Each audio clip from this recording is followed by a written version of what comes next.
जुन्नर तालुक्यामध्ये गेल्या 4 दिवसापासून पाऊस सुरू आहे।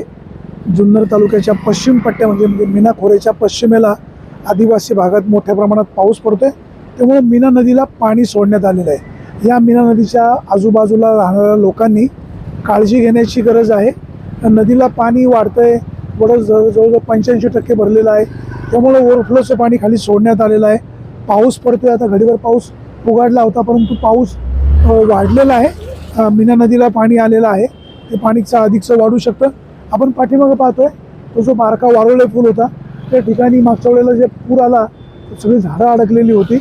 वास्तविक या नदीच्या कडेला सीमारेषा आखणं गरजेचं आहे का जेणेकरून नदीच्या कडेला अतिक्रमण होणार नाही आणि एखादी दुर्घटना घडू नये याबाबत महसूल विभागाने सीमारेषा आखणं अपेक्षित आहे। आता मागच्या वेळेला काही लोक नदीच्या कडेला राहणारी म्हणजे कातकरी समाजाचे लोक पाण्यामध्ये पडली, पोलिसांनी त्यांना बाहेर काढलं, सुरक्षित ठिकाणी हलवलं, परंतु वास्तविक नदीच्या कडेला जी घरं आहे त्याची सीमारेषा कन्फर्मेशन करायला हवे की एवढ्या अंतराच्या बाहेर तुम्ही तुमचं घर बांधू शकता।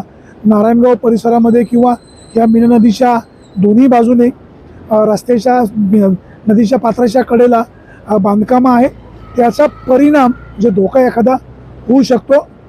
या तालुक्याचे तहसीलदार यांनी या संदर्भामध्ये उपाययोजना करणं गरजेचं आहे। भविष्यकाळामध्ये कुठलीही घटना सांगून होत नाही, प्रशासन याबाबत योग्य काळजी घेईल अशी आपण अपेक्षा व्यक्त करूया। आपण आता ज्या बारक्या पुलावर उभे आहोत, तर या पुलावर मागच्या वेळेला पाणी वाहून गेलं, याचं संपूर्ण आस्तरीकरण निघून गेलं।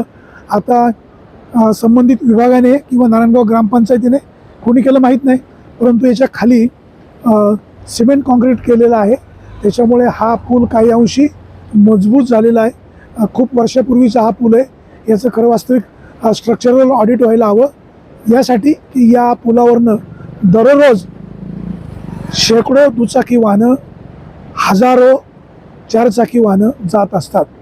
पावसाळ्यामध्ये दुर्घटना सांगून होत नाही, याचे कठडे देखील आता आपण पाहतोय, कठडे अनेक ठिकाणी तुटलेले आहेत। आता इथे ह्या बाजूला मी कॅमेरामॅनला विनंती करेन, हे जे कठडे आहेत तिथं कठडे तुटलेले आहेत, त्यामुळं विद्यार्थी या ठिकाणून ये जा करीत असतात आणि ये जा करीत असताना जर एखाद्या विद्यार्थ्याचा तोल गेला किंवा मुलांनी व्यक्तिगत वादातून एखादा मुलगा ढकलून दिला तर दुर्घटना होऊ शकते। संबंधित विभागाने या छोट्या पुलाला रेलिंग करणं आवश्यक आहे। सुरेश वाणी, विघ्न टाइम्स, नारायणगाव।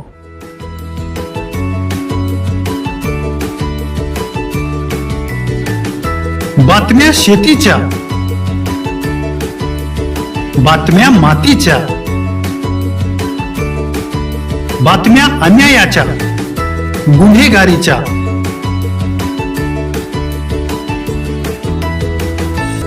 राजकारणाच्या आणि समाजकारणाच्या, शोषणाविरुद्ध बुलंद आवाज, जनसामान्यांच्या हुंकाराची गाज, सत्कार्याला प्रोत्साहन, दुष्कृत्याला अनुशासन, निर्भीड, निस्पृह, सडेतोड, बेधडक आणि रोखटोक म्हणजेच विघ्नहर टाइम्स। शोध बातमीचा, ध्यास सत्याचा। आपलं चॅनल, आपली बातमी। सबस्क्राईब तर कराच, पण बेल आयकॉनवर क्लिक करायलाही विसरू नका।